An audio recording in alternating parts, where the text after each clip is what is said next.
सबसे पहले मैं आप सबको एक चीज फिर से याद दिलाना चाहता हूं कि हमें अपने तहसील में, हर गांव में, हर शहर में, हर म्युनिसिपल वार्ड में हर हफ्ते 5E मिशन के लिए खड़ा होना है।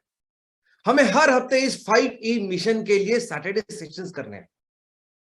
और ये 5E मिशन किसी लिए, क्योंकि इन सभी लोगों के लिए, ये किसानों के लिए, जो हमारे गांव में, हमारे शहर में रहते हैं, उन लोगों के लिए सब कुछ करना है, क्योंकि उनकी जिम्मेदारी हमने ली है, हमने उनकी रिस्पॉन्सिबिलिटी ली है।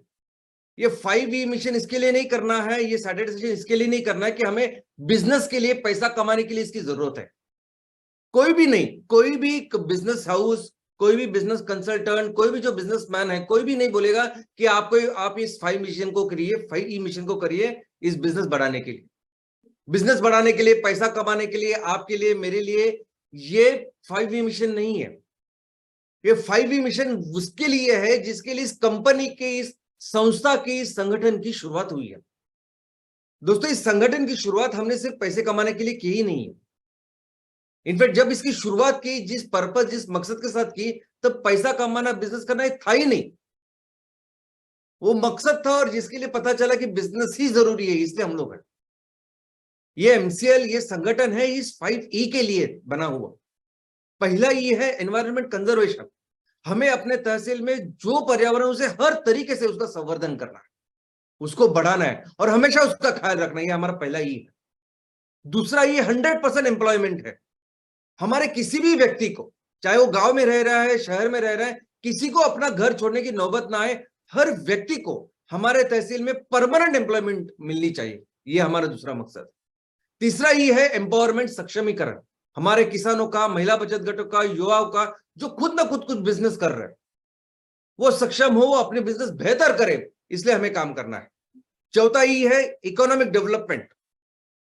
हर हमारे परिवार, हमारे तहसील में जितने भी परिवार रहते हैं, जितने भी फैमिलीज रहते हैं, हर फैमिली को एक अच्छा रिस्पेक्टेबल इनकम मिलना चाहिए, हर महीने, हमेशा के लिए सस्टेनेबल वे में मिलना चाहिए। और हमारा पांचवा ये है एनर्जी सुपर पावर, क्योंकि एनर्जी एक ऐसी चीज है कि जो हमारे भारत को दुनिया की सबसे बड़ी अर्थव्यवस्था फिर से बनाएगी। और दोस्तों, ये जो हम 5E के लिए काम करने वाले हैं, और काम करना है हमें, बिजनेस के लिए डायरेक्ट इसका संबंध नहीं है। इनफैक्ट आज अगर आप देखेंगे तो हमारे इस सेक्टर में बिजनेस, अगर हम सिर्फ बिजनेस की एंगल से इसको देखेंगे तो बहुत अच्छे पोजीशन में है। आज तो परिस्थिति इतनी अच्छी हो गई है, नॉर्मली अगर आप बिजनेस में देखोगे आजू बाजू में, तो लोग सिर्फ पेपर के ऊपर उनका पूरा बिजनेस प्लान होता है, फिर भी वो फंड रेज करते हैं, फिर भी उनको पैसे मिलते हैं और वो बिजनेस शुरू करते हैं। सिर्फ पेपर के ऊपर भी उनके बिजनेस होते हैं। अगर अपने प्रयोगशाला में, अगर अपने लैबोरेटरी में अगर कोई एक प्रयोग किया कि मैं इससे ये बना सकता हूं, तो आपको पैसे मिल जाते हैं, आपका बिजनेस शुरू हो सकता है। लेकिन अगर अपने आप जो कहना चाहते हो, करना चाहते हो, ये कहीं तो करके दिखाया, तो कंप्लीट, फिर आपको जो चाहिए वो मिल सकता है, आप फुल फ्लेज बिजनेस कर सकते हो। और ऐसी परिस्थिति में MCL की तरह, आज MCL के 15 एमकोल की फैक्ट्री चल रहा है। नेपियर ग्रास से एमकोल यानी बायोकोल बनाने की फैक्ट्री, जो दुनिया में कहीं नहीं है, ऐसे 15 फैक्ट्री हम लगा रहे हैं, हम चला रहे हैं, और 100 फैक्ट्री शुरू हो रही है, वो प्रोसेस में है। MCNG, अभी MCNG में नेपियर ग्रास से CNG बनाने वाला पूरा इतना बड़ा प्लांट सिर्फ हमारा है। 59 लोकेशन पे हम जो काम कर रहे हैं अभी MCNG का, ये 59 लोकेशन पे लोकेशन आइडेंटिफाई करना, उसके सब परमिशंस लाना और काम की शुरुआत करना, ये मोर देन 75% होता है किसी भी प्रोजेक्ट एग्जीक्यूशन में, जो हम लोग इतने बड़े स्केल पे, इतने बड़े लेवल पे कर रहे हैं। आने वाले दिनों में जो एम पिलेट्स होने वाला है, ये पूरी तरह से LPG को एलिमिनेट करेगा। ये सिंगल प्रोडक्ट हमें भारत की सबसे बड़ी कंपनी बनाने वाला है। और ये सब परिस्थिति में MCL अगर बिजनेस के एंगल से हम देखेंगे तो ये बहुत बहुत अच्छे पोजीशन में हम लोग हैं, बहुत दुनिया की नंबर 1 पोजीशन बायोफ्यूल में हम लोग बोल सकते हैं, इस लेवल पे हम लोग हैं। लेकिन फिर भी हम लोग कुछ क्यों नहीं कर रहे, कुछ चीजें क्यों नहीं कर रहे, या हमारे करने के तरीके अलग क्यों है? क्योंकि हम अपने किसानों के, हमारे बच्चों का भविष्य किसी फॉरेनर के हाथों में देना नहीं चाहते, और कभी भी देंगे नहीं। लेकिन दोस्तों, हमें इस 5E मिशन के लिए काम करना है, और ये सबसे बड़ी प्राथमिकता हमारी है। और इस 5E की मिशन हम अपने घर से शुरू करते हैं। हमारे अपने तहसील में, एमसीएल में काम करने वाला एमसीएल परिवार में जितने भी उद्योजक है, जितने भी हमारे फैमिली मेंबर्स है, उसको उनको हर महीने एक अच्छा इनकम मिलना चाहिए। अब इसके लिए इमीडिएटली काम शुरुआत करना होगा। मैं आपको बोलता हूं कि आप तहसीलों में जितने भी हमारे एमवीपी उद्योजक है, उनको कंपलसरी 15,000 रुपए महीना मिलना चाहिए। जो भी हमारे चैनल पार्टनर है, जो हर घर हर गांव में जाके उन्होंने इतना काम किया है विजन मिशन को बढ़ाने का, उनको 8 से 10,000 रुपए महीना मिलना चाहिए हमेशा मिनिमम। इसके लिए आज इमीडिएटली शुरुआत करते हैं। ये हमारा पहला कदम होगा और इमीडिएटली इसकी शुरुआत करते हैं। और ये काम करने के लिए यानी आपने अगर लिस्ट तैयार की, आपने पूरी लिस्ट तैयार की कि तहसील में मुझे मेरे इतने सारे फैमिली मेंबर्स हैं और मुझे हर महीने इनके लिए इतने पैसे कमाने हैं, तो ये टारगेट से आप आज शुरुआत करते हैं हम लोग हर तहसील में। और उस टारगेट से शुरुआत करने के बाद आज क्या कर सकते हैं? तो दोस्तों एमकोल एमसीएनजी प्रोजेक्ट कंपलसरी है, क्योंकि इसके उसके बिना हम अपने देश को दुनिया की नंबर 1 अर्थव्यवस्था बना ही नहीं सकते। हम वो वॉल्यूम, वो 3,000 करोड़ का जो रेवेन्यू हमें हर तहसील में तैयार करना है, वो विदाउट एनर्जी हम कर ही नहीं सकते। और बात सिर्फ एक एमकोल एक एमसीएनजी प्रोजेक्ट की नहीं है, हमें तो उतने करने हैं जितना पोटेंशियल आज हमारे देश का है, हमारी तहसीलों का है, गांव का है, वो करना ही है। लेकिन आज इमीडिएटली अगर हमें बिजनेस करना है, इनकम कमाना है हमारे इस परिवार के लिए, तो इमीडिएटली क्या कर सकते हैं? तो सबसे अच्छा तरीका हो सकता है एमसीएल सस्टेनेबल प्रोडक्ट। इमीडिएटली अच्छा प्रोडक्ट हो सकता है कि एम कैफे। अब इस एमसीएल सस्टेनेबल प्रोडक्ट यानी कोई भी प्रोडक्ट हो सकता है। आज मेरे तहसील में को जो तो महिला बचत घट है, जो किसान है, जो यूथ है, वो क्या चीज तैयार कर सकते हैं, उससे हम शुरुआत कर सकते हैं। और कोई भी एकदम सिंपल, एकदम आसान, सिंपल ऐसा कोई प्रोडक्ट उससे शुरुआत कर सकते हैं, जो हर व्यक्ति को, हर घर को सुबह से दिन में कभी भी लग सकती है, ऐसी चीजों से शुरुआत कर सकते हैं। अभी एम कॉल में कैसा होना चाहिए प्रोजेक्ट, एमसीएनजी में कैसा प्रोजेक्ट होना चाहिए, ये ऑफकोर्स हम बताएंगे आपको। लेकिन मेरे तहसील में मेरे परिवार को इतना इनकम जनरेट करने के लिए मैं क्या कर सकता हूं? मेरे ही तहसील में रहने वाले लोग क्या कर सकते हैं अच्छी तरह से, जो प्रोडक्ट में तैयार करके बेच सकता हूं मार्केट में? ऐसे हजारों प्रोडक्ट का हमने हमेशा डिस्कशन किया है। तो दोस्तों करिए काम इसके ऊपर, करिए काम इसके ऊपर, क्योंकि हर चीज को टाइम लगता है। यानी आज इमीडिएटली अगर आज से भी आपने शुरुआत की तो भी टाइम लगता है। यानी कौन सी प्रोडक्ट करेंगे, कौन सी चीज है जो है वो हमारे लोग अच्छी बना सकते हैं, कौन से कैपेसिटी में बना सकते हैं, उसका क्या टेक्निकल उसका स्पेसिफिकेशन होगा, कैसे मैं पैकेजिंग करूंगा। दोस्तों हम डॉक्टर 10-10 साल पढ़ाई करते हैं, और वो 10 साल पढ़ाई करने के बाद, डॉक्टर बनने के बाद भी अगर हमें कहीं क्लिनिक डालना होता है तो हम पहले सर्वे करते हैं कौन सी जगह पे मैं क्लिनिक डालूं। कभी कभी तो मैंने देखा है कि डॉक्टर्स वो वहां सिटी में जाके वही सेटल हो जाते हैं। उसके बाद ये सब सर्वे करने के बाद, लोकेशन आइडेंटिफाई करने के बाद, वो कंपाउंडर देखने के बाद 1.5 से 2 साल लगते हैं हमारा क्लिनिक नॉर्मल चलने के लिए, स्टेबल होने के लिए। और हमारे सामने भी अब कई सारे ऐसे उद्योजक है कि जो देखा है हमने कि आज वो एमकोल प्रोजेक्ट चला रहे हैं, लेकिन एमकोल प्रोजेक्ट में भी रॉ मटेरियल हो, मशीनरीज है, उसको सेल करना, ये हर प्रोसेस में। और इसमें तो हम लोग पायोनियर है। ये काम जो हम लोग कर रहे हैं दुनिया में कोई किसी ने कभी नहीं किया है जो हम लोग कर रहे हैं आज। तो इसको वक्त लगता है, और वे वक्त सबको लगता है। ये वक्त हमको भी लगेगा, ये वक्त बिल गेट्स को भी लगा था, ये वक्त जेफ बेजोस को भी लगा था, ये धीरूभाई अंबानी को भी ये वक्त लगा था, और जो गमानी साहब है डीमार्ट के, उनको भी लगता है। तो ये प्रोसेस कंपलसरी है, लगती है। लेकिन आज ये इनकम कमाने के लिए, हमारे सभी परिवारों के लिए एक अच्छा इनकम मिलने के लिए आज क्या कर सकते हैं, ये इमीडिएटली आप सोचिए। क्योंकि आज अगर आप सोचेंगे तो हो सकता है कि 2-3-4 महीने के बाद हम लोग एक्चुअली ये प्रोडक्ट सेल करना शुरू कर दें। मैं सिर्फ एमएसपी की बात कर रहा हूं। और अगर आप तहसील में क्या कर सकते हो, एक इसके लिए मैं चाहता हूं कि हर हफ्ते आप सब टीम मेंबर के साथ मिलिए एक बार। अगर आपको कोई मार्गदर्शन चाहिए तो हमारे जो सीनियर बीडी है उनसे मिलिए। और एक बहुत अच्छा एग्जांपल है कार्तिक रावल साहब का।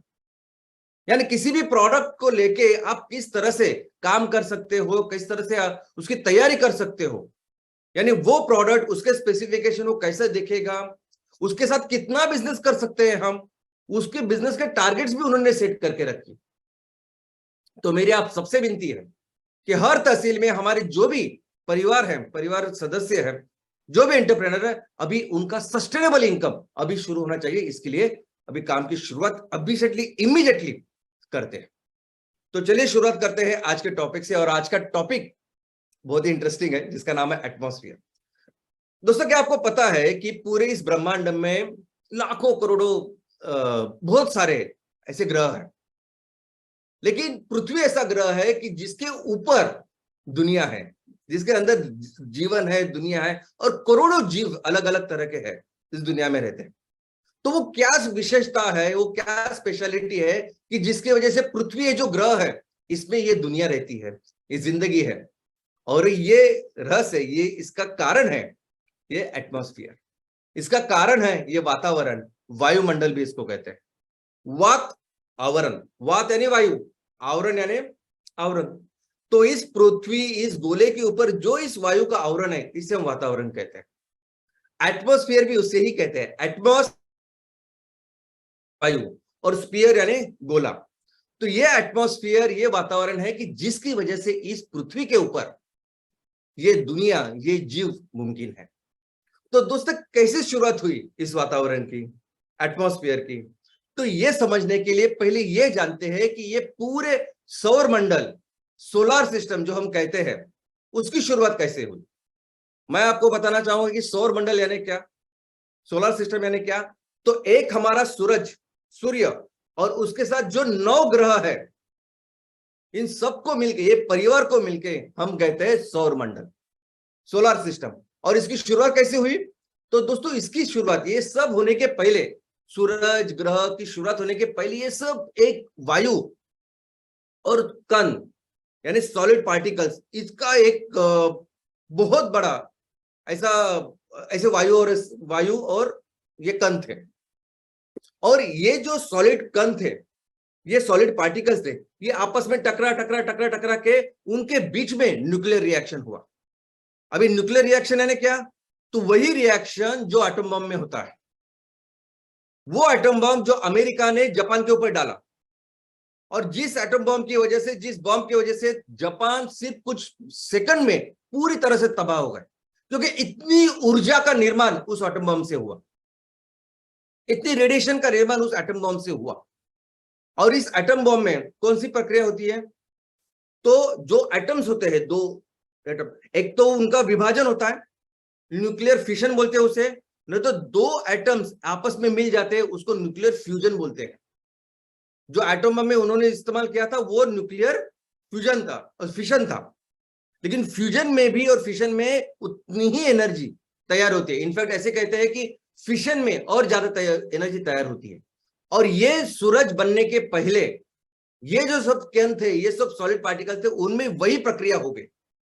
और ये एक बार शुरुआत हो गई, यानी एक प्रक्रिया की शुरुआत हुई, तो बहुत बड़े स्केल पे ये एनर्जी और ऊर्जा का निर्माण हुआ। और एक बार ये चालू होने के बाद एक चेन रिएक्शन होती है, जब तक वो मटेरियल होता है तब तक ये रिएक्शन चलती रहती है और उस ऊर्जा का निर्माण होता रहता है। तो आज उस सूरज में पिछले 450 करोड़ साल से वो सब चल रहा है, और वैसे ही चलता रहेगा अनंत काल तक। और जब सूरज की निर्मित हुई इस न्यूक्लियर रिएक्शन की वजह से, तो उसमें जो आजू बाजू के जो वायु थे वो बहुत जोर से बाहर की ओर फेंके गए। तो वो जो वायु के गोले थे, वही गोले, 9 गोले धीरे धीरे करके ठंड शीतल होते होते होते उनके ग्रह बन गए। तो ऐसे सौर मंडल और ऐसे सोलर सिस्टम की शुरुआत हुई। और आज हम देख रहे हैं ये सोलर सिस्टम कि वहां वही सूरज है जहां वो न्यूक्लियर रिएक्शन चालू है, उसमें इतनी energy her second, fraction of second तैयार हो रही है। और ये सब ग्रह है, इस ग्रह माला में पृथ्वी का रैंक नंबर 3 है, हम 3 स्थान पे हैं।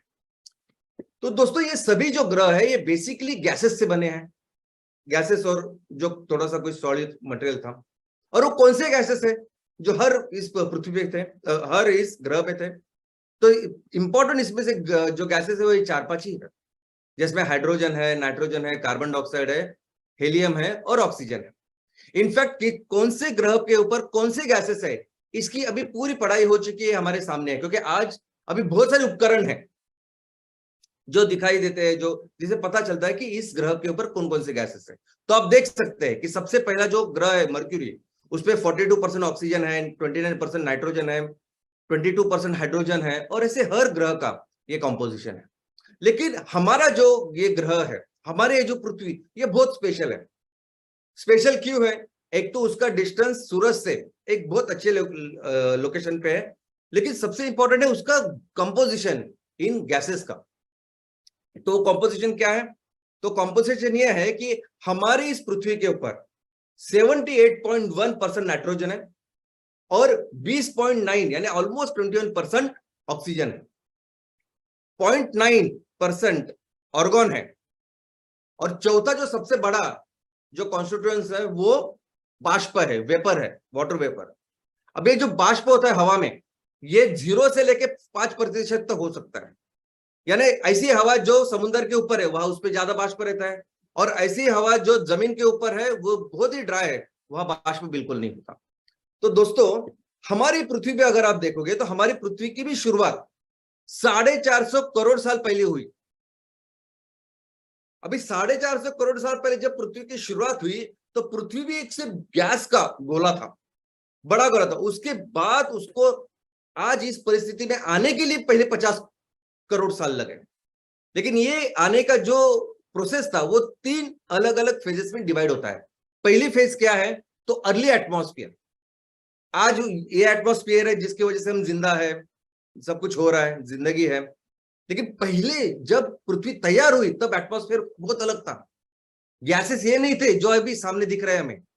बहुत ज्यादा कार्बन डाइऑक्साइड था, बहुत ज्यादा मीथेन था यानी आज से 200 गुना ज्यादा कार्बन डाइऑक्साइड था। लेकिन उसके बाद जैसे जैसे पृथ्वी ठंडी होती गई, ये उसमें जो बाष्प था वो बाष्प से पानी बना और इतने बड़े ओशन या महासागर की निर्मित हो गई। लेकिन इस महासागर के लिए जो बेसिन चाहिए वो कैसे तैयार हुआ? तो जब ये पृथ्वी तैयार हो रही थी तब उसमें इनिशियली बहुत सारे वोल्केनो, ज्वालामुखी तैयार होते थे। और इन ज्वालामुखी का मतलब आपको तो पता है कि ज्वालामुखी यानी फटती है पृथ्वी। तो उसकी वजह से ये बेसिन धीरे धीरे करके तैयार हुए। और उसके बाद का तीसरा जो फेज है जिसमें आज भी हम लोग हैं वो है बायोलॉजिकल एरा। यानी पृथ्वी ठंडी हो गई, महासागर तैयार हो गए, उसके बाद जो की उत्पत्ति किससे हुई? तो हमारे सुपर हीरो, पिछले हफ्ते हमने जिसके बारे में पढ़ा समझा, वो हमारे सूक्ष्म जीव। हमारे सूक्ष्म जीव है जिनकी वजह से इस पृथ्वी के ऊपर जीव की शुरुआत हुई। सबसे पहले आए हमारे बैक्टीरिया, उसके बाद आए दुनिया के पहले एक पेशीय वनस्पति यानी कौन? अलगे। उसके बाद आए दुनिया के पहले एक पेशीय प्राणी यानी प्रोटोजोआ। और बाद में फिर अलगे से फिर वो पूरी, यानी अभी हम देख सकते हैं कि बहुत अलग अलग तरह के पेड़ दिखते हैं, वनस्पति दिखती है। आज हम देखते हैं अलग अलग तरह के प्राणी दिखते हैं। ये सब उन पहले एक पेशीय वनस्पति और एक पेशीय प्राणी, इनसे इनकी शुरुआत हुई है। लेकिन हमारे इन सुपर हीरो ने हमारे इस माइक्रो ऑर्गेनिज्म में सिर्फ इतना काम नहीं किया, सबसे इंपॉर्टेंट काम ये किया कि इसके ऊपर हम जी सके, ये जिंदगी हो सके, ऐसा वातावरण उन्होंने तैयार किया। ये पूरा कार्बन डाइऑक्साइड खाने का काम अगर इन्होंने किया तो इन्होंने किया। ये जो वनस्पति थी, ये जो अलगे थे, इन्होंने कार्बन डाइऑक्साइड पूरा खा के ऑक्सीजन इसमें डाला, और जिसकी वजह से अभी ऑक्सीजन इतना ज्यादा है और कार्बन डाइऑक्साइड बिल्कुल कम है। दोस्तों, यही कारण है कि इंटीरियर पृथ्वी का जो अंतरंग है वो इस तरीके से दिखता है। जैसे जैसे यानी कोई भी गोला, अगर आप गर्म गोला अगर ठंड होता हुआ अगर आप देखते हो, जो शीतल हो रहा है, उसका टेम्परेचर कम हो रहा है, अगर आप देखते हो तो आपको समझ में आएगा। तो वैसे भी पृथ्वी के साथ हुआ, जैसे जैसे पृथ्वी ठंड होती गई, शीतल होती गई, तो जो हल्की चीजें थे वो ऊपर चले गए, जो हमारे इस पृथ्वी के ऊपर है, जिसे हम कहते हैं क्रस्ट। जो ऐसी चीजें हैं जो अभी भी पूरी तरह से सॉलिड नहीं हुई, वो सेमी सॉलिड ऐसी स्थिति में है, इसको कहते हैं हम लावा। जो दूसरा मेटल करके उसका भाग है, और तीसरा विश्व में जो भाग है उसको कहते हैं कोर। अब ये कोर सबसे हेवी जो मेटल है उससे बना हुआ है, यानी उसमें लेड, उसमें आयरन, निकेल, ये सब कुछ भरा हुआ है और वो सॉलिड है। तो इस तरह से हमारे पृथ्वी का अंतरंग भी है। लेकिन दोस्तों, सबसे इंपॉर्टेंट बात यहां से शुरू होती है। दोस्तों, ये जो सेक्टर है, जो बहुत सारा टेक्निकल आपको लगेगा, आपको बहुत ही ज्यादा डिफिकल्ट ऐसा लगेगा, लेकिन इस सेक्टर में भारतीयों ने जो काम किया है, इस सेक्टर में हमारा देश, हमारी संस्कृति कितनी ज्यादा डेवलप थी, ये अगर आप जानोगे, ये अगर आप समझोगे, तो आपका हमारे देश के बारे में, हमारे संस्कृति के बारे में जो आदर या गर्व था वो बहुत ज्यादा आज बढ़ने वाला है। चलिए समझते इसको।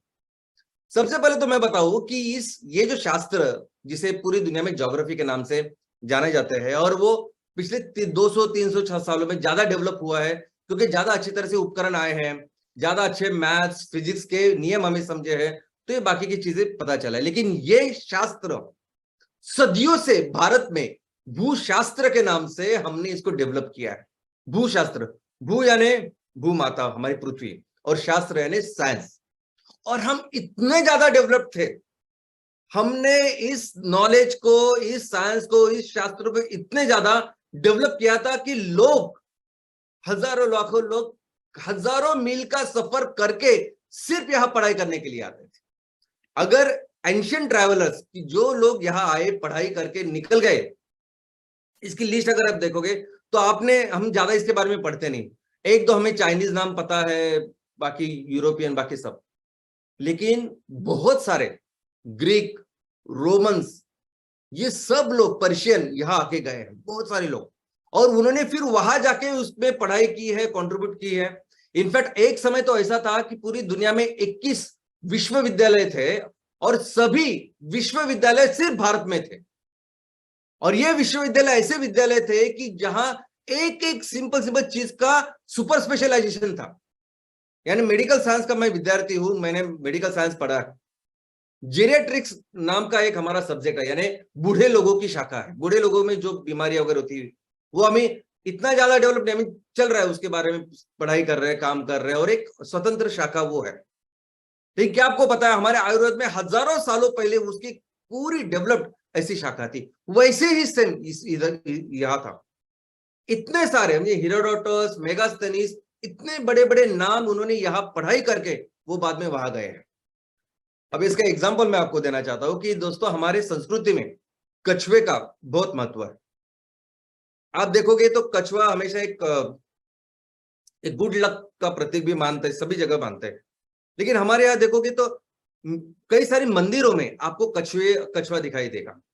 इनफैक्ट पुराने जो हमारे प्राचीन काल में भारत के लोगों ने जहां बाकी के देशों में भी जो मंदिर का निर्माण किया, यानी बाली, इंडोनेशिया, बाकी के एशियन कंट्रीज, वहां जो हमने मंदिरों का निर्माण किया, वहां भी अगर आप जाके देखोगे तो वहां आपको कछुए नजर आएंगे। कछुओं की प्रतीक है, और एक अच्छी तरीके से, यानी जिसको पूछते हैं ऐसे समय पे वो। इतना ही नहीं है कि हमारे जो पौराणिक कथा है उसमें श्री विष्णु भगवान जो है, उनके 10 अवतार थे, 10 अवतार थे। उनका दूसरा अवतार कौन सा था? तो इस कछुए का था। अब इस कछुए का दूसरा अवतार, उसकी पूजा हर जगह की जाती है, साउथ में भी करते हैं, और पूरे भारत में इसकी पूजा करते हैं। तो क्या है इसमें कि हम लोग इसकी इतनी पूजा करते हैं, इतना महत्व इस कछुए का है? तो दोस्तों, इसके पीछे है साइंस, और वो ये है कि कछुआ जो होता है, कछुए के पीछे अगर आप देखोगे तो उसके पीछे एक ढाल होती है, और वो ढाल के ऊपर एक हेक्सागॉन्स वगैरह वो सब होते हैं, और कछुआ धीरे धीरे धीरे धीरे चलता रहता है। तो साइंस उसमें यह है कि हमारे शास्त्रज्ञों ने, हमारे पूर्वजों ने दुनिया को बताया कि इस दुनिया के ऊपर, ये जो दुनिया है, जो पृथ्वी बनी है, बेसिकली ये पृथ्वी बनी है और उसमें बड़े बड़े प्लेट्स है, जिसे कहते हैं टेक्टोनिक प्लेट्स। और ये एक्चुअली है, जो मैंने भी पढ़ाई की है, कि इस पृथ्वी जो बनी है, चाहे वो समुद्र के अंदर समुद्र हो, जमीन हो, उसके नीचे ये जो अर्थ का क्रेस्ट है, अर्थ का ऊपर का भाग है, वो 7 बड़े बड़े जायंट प्लेट से बना हुआ है। ये पूरी दुनिया, ये पूरा पृथ्वी, और ये जो प्लेट्स है ना, ये एक दूसरे के साथ धीरे धीरे करके कंटिन्यूअस मूवमेंट में होते हैं। और जब 2 प्लेट्स मिलते हैं आपस में, और वो जो जगह होती है, वो जो लाइन होती है ना, उसमें आप देखोगे तो उसमें वही अर्थक्वेक होते हैं, ज्वालामुखी आती है वही। तो पूरी दुनिया में कहाँ ज्वालामुखी आती है, कहाँ अर्थक्वेक आते हैं, तो वो एक लाइन आपको दिखाई देंगी। हमारे भारत का भी अगर नक्काशा देखोगे आप, तो वहां एक लाइन है कि जिस लाइन के थ्रू ही यहाँ भूकंप या अर्थक्वेक आते हैं। दोस्तों, ये साइंस जो अभी कुछ सालों पहले हमको पता चला, मॉडर्न साइंस में पता चला, ये हजारों सालों पहले भारतीयों ने दुनिया को बताया था। और कछुआ क्यों?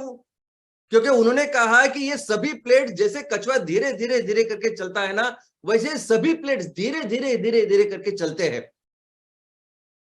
भारतीय वैज्ञानिकों ने यह कहा था कि ये जो कछुआ है ये जमीन में भी रहता है और पानी में भी रहता है, और उसने बहुत अच्छी भूमिका निभाई है कि जमीन का जो पानी में जो भी मिट्टी तैयार होती है, उपजाऊ मिट्टी, उसको बाहर लगे वो अच्छा उसको उपजाऊ बाजू की जमीन उपजाऊ करने का भी काम करता है। और ये भारतीयों ने करने के बाद फिर अमेरिका की टॉर्टोइज थ्योरी शुरुआत हुई, चाइनीज की टॉर्टोइज थ्योरी शुरुआत हुई, पूरी दुनिया में फिर टॉर्टोइज की वो अलग अलग थ्योरी अभी कुछ सालों पहले, और उन्होंने फिर उसको शुभ मानना शुरू हो गया। दोस्तों वहां का जो अमेरिका ने जिसने ये टॉर्टोइज थ्योरी डाली पहले प्रपोज की, वही अमेरिका में जो सीनियर साइंटिस्ट थे उन्होंने कहा कि ओरिजिनल थ्योरी भारतीयों की है। इतना ही नहीं, आज अभी देखिए गूगल मैप के बारे में आप सबको पता है कि आज गूगल मैप से हमको पता चलता है कि कहाँ कहाँ जाना है, लोकेशन वगैरह समझते हैं। लेकिन उसी लोकेशन के लिए और एक चीज आज हम जिसका इस्तेमाल करते हैं वो है कोऑर्डिनेट्स। आप जहां रहते हो वह कोऑर्डिनेट्स क्या है, कौन से लोकेशन पे आपकी है संस्था है, घर है, जो कुछ है वो, उसके अक्षांश और रेखांश क्या है ये पता। मैं आप सबको फिर से स्कूल में लेके जा रहा हूं। मुझे पता है कि मैं बहुत ज्यादा टेक्निकल बोल रहा हूँ, आप सबको आज भूगोल सिखाने की कोशिश कर रहा हूँ, लेकिन ये सीखना, ये जानना, ये समझना बहुत जरूरी है। चलिए समझते हैं। तो हमारी ये जो पृथ्वी है, हमारी इस पृथ्वी के ऊपर कोई भी लोकेशन फाइनल करने के लिए उसमें अक्षांश और रेखांश है। रेखांश यानी जो सीधे ऐसे लाइन है उसको रेखांश कहते हैं, और जो हॉरिजॉन्टल ऐसे लाइंस है उसको अक्षांश कहते हैं। तो आज कहीं भी आप खड़े हो, कहीं भी आपका घर है, तो वो कौन से अक्षांश और रेखांश में ये समझ में आता है। ओके, इसको कहते हैं कोऑर्डिनेट्स। तो अगर जिस भी अक्षांश रेखांश में आप हो तो कहीं तो शुरुआत होती होगी, जीरो अक्षांश रहेगा, जीरो रेखांश रहेगा। अभी जीरो रेखांश जिसको जो होता है उसको कहते हैं प्राइम मेरिडियन। पहले जीरो की शुरुआत हुई, उसके बाद में फिर ऐसे ऐसे करके बाकी के अक्षांश और रेखांश की शुरुआत। और दोस्तों आज की तारीख में ये सब जो हम जिसका इस्तेमाल कर रहे हैं, अक्षांश, रेखांश, ये कोऑर्डिनेट्स, ये पूरी दुनिया में इसका जो प्राइम मेरिडियन है जीरो, वो कहाँ है? तो आज ये प्राइम मेरिडियन अंग्रेजों के उन्हीं यूके में स्थित लंदन शहर के ग्रीनविच ऐसी जगह पे है। तो इस ग्रीनविच मेरिडियन है जो 1884 में यानी 150 साल पहले दुनिया ने उसको अपनाया। दुनिया ने भाई अंग्रेजों ने, कि ये प्राइम मेरिडियन है, और फिर उसके बाद फिर लैटिट्यूड एटीट्यूड यानी वही अक्षांश और रेखांश की शुरुआत हुई। लेकिन क्या आप समझते, क्या है क्या बिलीव करोगे कि ये 150 साल पहले जो अंग्रेजों ने जो बताया कि हमारे देश में ऐसा प्राइम मेरिडियन चालू होगा, ग्रीनविच में रहेगा, जिसको हम लोग आज फॉलो कर रहे हैं, हजारों सालों तक पूरे दुनिया का प्राइम मेरिडियन कौन सा था? तो वो था उज्जैन, पूरी दुनिया का। और उससे भी आगे जाके मैं आपको बोलता हूं दोस्तों, ये एक क्लोडियस टोलेमी करके एक बहुत बड़े एस्ट्रोनॉमर होके गए हैं, खगोल शास्त्रज्ञ। उन्होंने बहुत अच्छा कंट्रीब्यूशन दिया है, उन्होंने बहुत सारा काम किया है इस विषय में, खगोल शास्त्र में। और जितना कुछ उन्होंने लिखा है, जितना भी काम किया है, जितना भी संशोधन किया है, इस संशोधन में उनके लिए प्राइम मेरिडियन कौन सा था? तो वो था उज्जैन।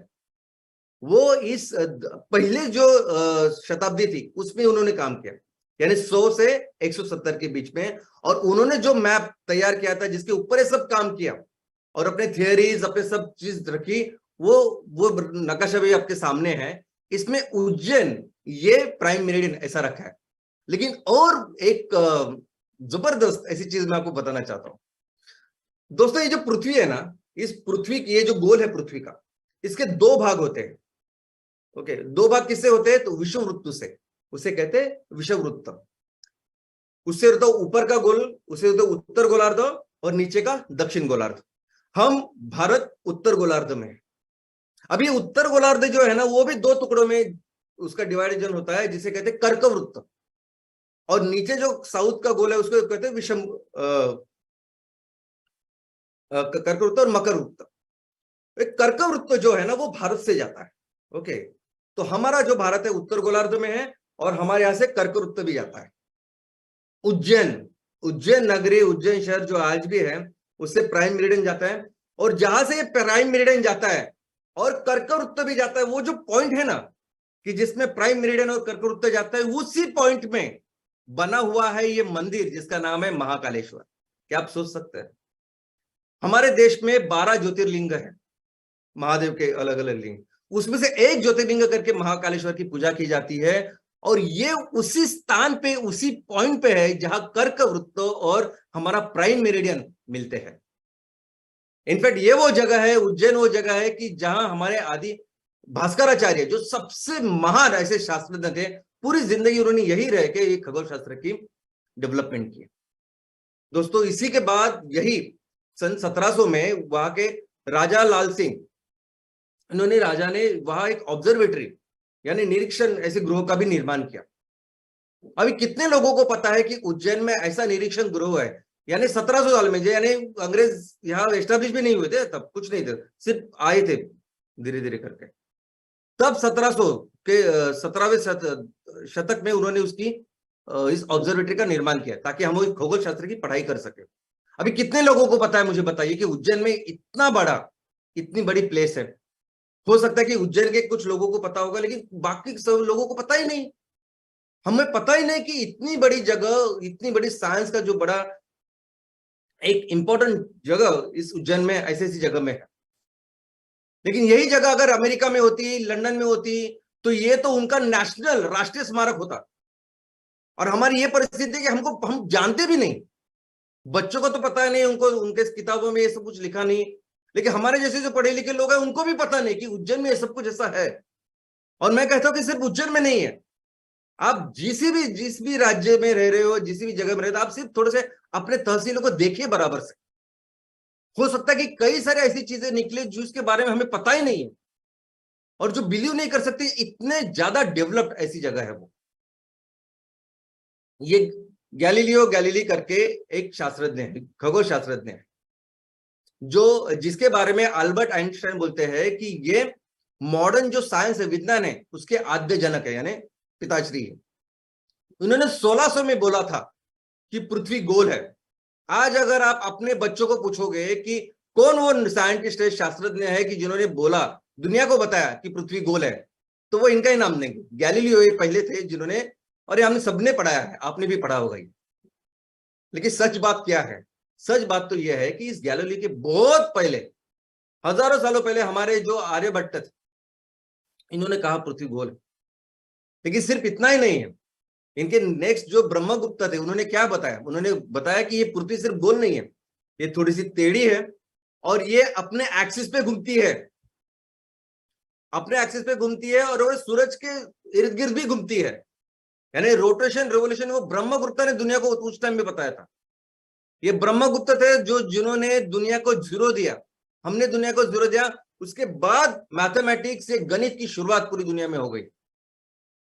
इनफैक्ट 3500 साल पहले जो ऋग्वेद लिखा गया था, उसमें भी ये पृथ्वी गोल है, ये इसमें लिखा है।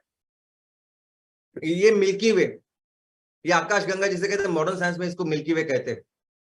अभी हमें समझा कि ऐसे मिल्की वे होता है जिसमें करोड़ों ऐसे तारे हैं, और इन करोड़ों तारों में से एक तारा है सूरज। ये सब डिटेल जो अभी हमको अलग अलग चीजों से दिखाई दे रहे हैं, दूरबीनों से दिखाई दे रहे हैं, ये हजारों साल पहले भारत ने दुनिया को बताया है। हमने पुराणों में लिखा है आकाश गंगा मंदाकिनी।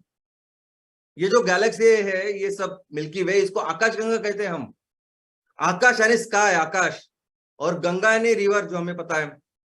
ये सभी तारे जो भी दिख रहे हैं, ये एक नदी के एक ड्रॉप जैसे, पानी के तरह एक दिशा में धीरे धीरे मंद स्पीड में जा रहे हैं आगे, इसलिए रिवर, आकाश गंगा। और मंदाकिनी यानी गैलेक्सी, मंद यानी धीरे धीरे करके चल रहे हैं। तो ये साइंस, ये नॉलेज, ये सब कुछ भारत ने इतने हजारों साल पहले दुनिया को बताया है। अल बरूनी करके बहुत ग्रेट पर्शियन ऐसे एस्ट्रोनॉमर है, उन्होंने कई सारे काम किए, कई सारी किताबें लिखी है, बहुत बड़ा कंट्रीब्यूशन उनका इस विषय में है। वो ऐसे थे कि उनको संस्कृत बहुत अच्छी तरह से आता था, उन्होंने संस्कृत का बहुत अच्छी पढ़ाई की थी। क्यों? आप समझ सकते हैं। उन्होंने अपने एक किताब लिखा था सिर्फ हिंद के ऊपर, किताबुल हिंद, और उन्होंने उसमें लिखा है कि इस हिंदुस्तान में, इस भारत में ये खगोल शास्त्र इतना ज्यादा डेवलप था, बहुत ज्यादा, कि बाकी के कोई भी देश इतना पास में भी नहीं था, ऐसा उन्होंने खुद लिखा है। दोस्तों उसके बाद लालाचार्य करके एक शास्त्रज्ञ थे जो आज से 1300 साल पहले थे, और उन्होंने अपनी किताब शिशाद्री वृद्धि तंत्र, ऐसे इस किताब में इस एटमॉस्फेयर यानी ये जो वातावरण है, वायुमंडल है, इसके 7 अलग अलग लेयर्स है ये बताया था। अवाह, प्रवाह, उद्वाह, संवाह, सुवाह, परिवाह, पारावाह, ऐसे 7 उन्होंने बताया। 1300 साल पहले ये उन्होंने बताया कि अपने किताब में लिखा है। और फिर अभी ये मॉडर्न साइंस में हम लोग इसको पढ़ रहे हैं। अब ये मॉडर्न साइंस पूरे इस दूरबीन के साथ है जिसको हम पढ़ रहे हैं। दोस्तों चलिए समझते हैं इस एटमॉस्फेयर के लेयर्स को। तो हमारे इस एटमॉस्फेयर में, ये वातावरण में, वायुमंडल में 5 ऐसे स्पेयर है, लेकिन छठवां भी है आयोनोस्फेयर, लेकिन उसकी एक स्पेशल ऐसी जगह नहीं है। शुरुआत करते, पहला जो स्पेयर है, पहली जो लेयर है उसे कहते हैं ट्रोपोस्फियर। ये जो वातावरण में पहला जो लेयर है उसे ट्रोपोस्फियर कहते हैं। ट्रोपो का मतलब है चेंज, जमीन को लग के ऑलमोस्ट 10 से 18 किलोमीटर, 20 किलोमीटर तक ये रहता है।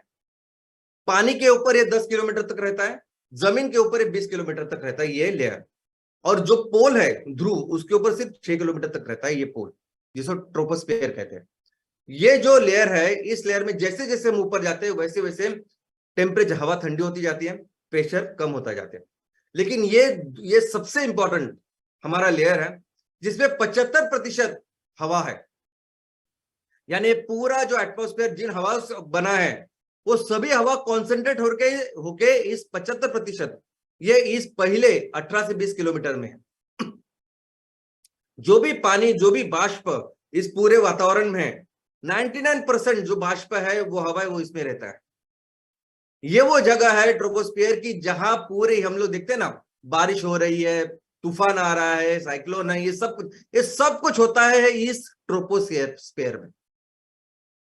हम जो विमान का इस्तेमाल करते हैं, ये जो एविएशन इंडस्ट्री है, यहाँ वहां जाते हैं, ये विमान वो जो जाते हैं इसी दायरे में जाते हैं, इसी लेयर में उड़ते हैं। दूसरी जो लेयर है उसे कहते हैं स्ट्रेटोस्फियर, और ये उस 20 किलोमीटर से लेके 50 या 55 तक होता है किलोमीटर। और इसमें होते हैं वो ओजोन। अभी ये ओजोन है कि जो एक जिससे ऑक्सीजन तैयार होता है, लेकिन ये ओजोन है जो हमें उस अल्ट्रावायलेट रेस से बचाते हैं, जो सूरज में कंटिन्यूसली हर सेकंड तैयार हो रहे हैं। हमने देखा कि अमेरिका के वो एटम बम के बाद 1 सेकंड में रेडिएशन से पूरी जो की हानि हो गई, मृत हो गए सब, उससे बचाने का काम ये स्पेयर करता है, स्ट्रेटोस्फियर। और इस स्पेयर में क्या होता है कि जैसे हमने देखा कि पहले 20 किलोमीटर तक जैसे ऊपर जाते वैसे ठंडी बढ़ती है, यानी टेम्परेचर कम होता है, लेकिन इसमें ऐसा नहीं होता। इसमें इस लेयर में टेम्परेचर बढ़ता जाता है। तीसरा जो लेयर है उसे कहते हैं मेसोस्फियर। अभी मेसोस्फियर 50 किलोमीटर से लेकर 80 किलोमीटर तक है, और ये भी ठंडा होता जाता है। जैसे जैसे हम लोग ऊपर जाए वैसे ठंडा होता जाता है। और वातावरण का सबसे ठंडा जो प्रदेश होता है वो यहाँ होता है, यानी यहाँ टेम्परेचर -90 डिग्री पर चला जाता है।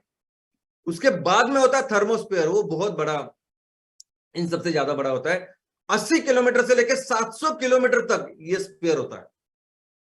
और ये जो थर्मोस्फियर है, ये वो स्फीयर है कि जिसमें हमारे ये स्पेस स्टेशन वगैरह, इंटरनेशनल स्पेस स्टेशन और बाकी सब हमारे यहाँ काम करते हैं। और ये वो जगह है, ये वो लेयर है कि जिसमें जैसे जैसे आप ऊपर जाते हैं ना, वैसे टेम्परेचर बहुत बढ़ता है। इतना बढ़ता है कि वो टेम्परेचर 2000 डिग्री सेल्सियस तक जाता है। लेकिन इस थर्मोस्फीयर में और एक बहुत इंपॉर्टेंट चीज होती है, वो है आइनोस्फीयर। दोस्तों आइनोस्फीयर यानी क्या? तो आइनोस्फीयर ऐसी कोई एक सेपरेट लेयर नहीं है, ना ही उसकी कोई फिक्स जगह है कि मैं आपको बोलूं कि मेसोस्फीयर के बाद ये आइनोस्फीयर आता है, नहीं। आइनोस्फीयर यानी क्या? तो ये जो वायुमंडल है, ये जो हवाएं है, ये हवा के जो कण है वो चार्ज हो जाते हैं इस सूरज के अल्ट्रावायलेट रेस के साथ। और फिर वो चार्ज होने के बाद फिर वो ये जो चार्ज आयन है उनके फिर वो अपनी लेयर बनाते हैं, इसे कहते हैं आइनोस्फीयर। और ये चार्ज लेयर ना कहीं भी हो सकती है, कभी कभी ये बहुत नीचे होती है, कभी कभी बहुत ऊपर होती है, दिन में अलग होती है, रात में अलग होती है, ध्रुवों पे अलग होती है, वृषो ऋतु पे अलग होती है। तो इसके अलग अलग प्रकार भी है। लेकिन ये चार्ज पार्टिकल बहुत काम के हैं। क्योंकि ये चार्ज पार्टिकल आपको सभी इंफॉर्मेशन यहाँ से वहां देते हैं। इनफैक्ट आपकी जो बैटरी होती है ना, जो कार में होती है, मोटरसाइकिल में होती है, घर में होती है, ये बैटरी में वो चार्ज पार्टिकल्स होते हैं। बैटरी में चार्ज वो आयंस होते हैं जो ऊर्जा निर्माण करते हैं, और फिर वो जलने के बाद हमको वो बैटरी की फिर रिचार्जिंग करनी पड़ती है। तो ये चार्ज जो आयन है, ये है कि जो ये सभी इंफॉर्मेशन, ये जो हम लोग एक जगह टीवी देखते हैं, कहीं तो इंसिडेंस होता है, ये सब काम इसमें करते हैं। अब कौन सा गैस कैसे आयोनाइज होता है, कौन से हाइट पे होता है, इसकी भी पूरी पढ़ाई हो चुकी है। ऑक्सीजन कहाँ आयोनाइज होता है सबसे ज्यादा, फिर ऑर्गन कहाँ होता है, नाइट्रोजन कहाँ होता है, ये सब उसमें अलग अलग हाइट के ऊपर अलग अलग है। इनफैक्ट इसकी अलग अलग लेयर्स है, इसकी बहुत सारी शाखाएं है। हर शास्त्रज्ञ, हर अभी रिसेंट टाइम में बहुत सारी पढ़ाई इसकी हुई है, क्योंकि इसके सारे एप्लीकेशन इतने हैं, इसके फायदे, इसके इतने सब कुछ है। तो इसमें F1, F2 यानी दिन में कौन से लेयर्स है, रात में कौन से लेयर है, इसकी पूरी पढ़ाई हो चुकी है। और इसका कारण है कि इसके एप्लीकेशन, इसके फायदे हैं। अभी अभी आज मोबाइल टावर आए कुछ सालों पहले, तब से मोबाइल वगैरह चालू है। लेकिन आपको पता है कि अगर एनडीआरएफ टीम जाती है, या कुछ भूकंप या कुछ प्रॉब्लम होती है, जहां कोई मोबाइल टावर भी नहीं रहता, कुछ नहीं रहता है, तो कैसे वो सिग्नल ट्रांसमिट करते हैं? तो जिस प्रणाली का उपयोग करते हैं, ये वही कुदरत ने बनाई हुई प्रणाली है। ये वो चार्ज लाइन जो वहां रहते हैं, इनफैक्ट आज भी हम लोग बहुत सारी चीजों में उसका ही इस्तेमाल करते हैं। रेडियो वेव्स वगैरह ट्रांसमिट करने का काम ये चार्ज आयन करता है। इनफैक्ट आयनोस्फीयर ऐसा स्फीयर है कि इसके बारे में एक अलग सेशन हो सकता है। ये छोड़ के फिर आखिरी जो स्फीयर है वो है एक्सोस्फीयर। 700 किलोमीटर, 800, 1000 किलोमीटर से लेकर 10,000 किलोमीटर तक होता है। इसको एक्सोस्फीयर ऐसा कहते हैं क्योंकि इसमें जो हवा है बहुत बहुत ज्यादा पतली होती है, यानी बहुत कम होती है। इसमें हवा के आयन जो है वो कभी वातावरण में हो सकते हैं, स्पेस में जाते हैं, तो ऐसे आते जाते रहते हैं। इसको एक्सोस्फीयर कहते हैं। तो दोस्तों, इस एटमॉस्फेयर का इंपॉर्टेंस क्या है? तो सबसे पहले एटमॉस्फेयर वो चीज है कि जो हमें इस अल्ट्रावायलेट रेस से, हार्मफुल रेडिएशन से बचाती है, और एक स्पेशल हमारी कोटिंग तैयार करती है, जिसकी वजह से फिर ये जिंदगी मुमकिन है। इनफैक्ट अगर आप पृथ्वी के और बाकी आजू बाजू के ग्रह उसके बारे में अगर आप कंपैरिजन करोगे, तो आपको पता चलेगा कि ये कितना काम का हमारा एटमॉस्फेयर है। ये वही एटमॉस्फेयर है कि जिसकी वजह से इतने सुंदर कुदरत का हम नजारा देख सकते हैं, उसका एक्सपीरियंस ले सकते हैं। बारिश उसकी वजह से होती है, गर्मी, ठंडी, जो कुछ जो हम अनुभव करते हैं, ये सब कुछ होता है इस एटमॉस्फेयर की वजह से। अर्थ का टेम्परेचर रेगुलेट करते, नहीं तो हमारा वही मंगल, चांद इस जैसा काम होता था, वो काम करते हैं। वाटर साइकिल मेंटेनेंस में ये काम होता है, जो भी पानी की जो रिसाइकलिंग ये करते हैं। और सबसे इंपॉर्टेंट बात क्या है कि हमारे लिए एक सिक्योरिटी ब्लैंकेट एक कुदरत ने, भगवान ने बनाया है। क्योंकि मैंने जो आपको बताया कि सूरज की निर्मित कैसी हुई, तो दो पत्थरों के टकराने से बहुत ज्यादा उस न्यूक्लियर रिएक्शन से हुई। तो वो पत्थर है स्पेस में जो आते रहते हैं, कोशिश करते रहते हैं, लेकिन मैक्सिमम पत्थर तो हवा में ही ये कुदरत, ये जो हमने कुदरत ने जो बनाया है ना करिश्मा, वो उसके चूरा उसकी पाउडर कर देता है। एक तो स्पेस में चला जाता है, नहीं तो हमारे यहाँ गिरता है तो हमको पता भी नहीं चलता। तो ये बहुत बड़ा सिक्योरिटी ब्लैंकेट है। दोस्तों, आज ये ब्रह्मांड की एक छोटी सी चीज समझने की हमने कोशिश की, लेकिन ये ब्रह्मांड, ये कुदरत, ये विश्व एक ऐसी चीज है कि जिसको जितना ज्यादा आप समझोगे ना, जितनी ज्यादा समझने की कोशिश करोगे, जितनी ज्यादा पढ़ाई करोगे, तो समझ में आता है कि हम क्या है, हम कितने सूक्ष्म हैं। इनफैक्ट हमारा कोई एग्जिस्टेंस है ही नहीं, इनके सामने ऐसा लगता है। इस कुदरत के सामने कुछ भी नहीं है, और इसीलिए हमें वही करना चाहिए जो हमारे पूर्वजों ने, हमारे साइंटिस्ट ने किया। ये सब समझने के बाद उनको पता चला कि कुदरत की शक्ति इतनी महान है कि हम उसके सामने सिर्फ नतमस्तक हो सकते हैं, उसकी सिर्फ पूजा कर सकते हैं, उसकी दिशा में चल सकते हैं, और बस वही करना है। लेकिन आज और एक बात समझ में आई कि ऐसा सब्जेक्ट जो कितना टेक्निकल लगता है, ऐसा सब्जेक्ट जिसमें अभी अमेरिका की कुछ बड़ी बड़ी कंपनियां स्पेस के ऊपर कंपनियां तैयार, स्पेस एविएशन, स्पेस ट्रेवलिंग, ऐसे कुछ तैयार कर रही है। ऐसे सबसे ज्यादा टेक्निकल चीजों में भारत कहाँ था? क्या है भारत? हम जिस भूमि में रहते हैं वो भारत कितना महान है, कितना महान था, और कितना महान आज भी है और हो सकता है। और बस हमारा एक ही मकसद है, हमारे इस महान देश को मिलकर फिर से सबसे महान बनाने का। Thank you.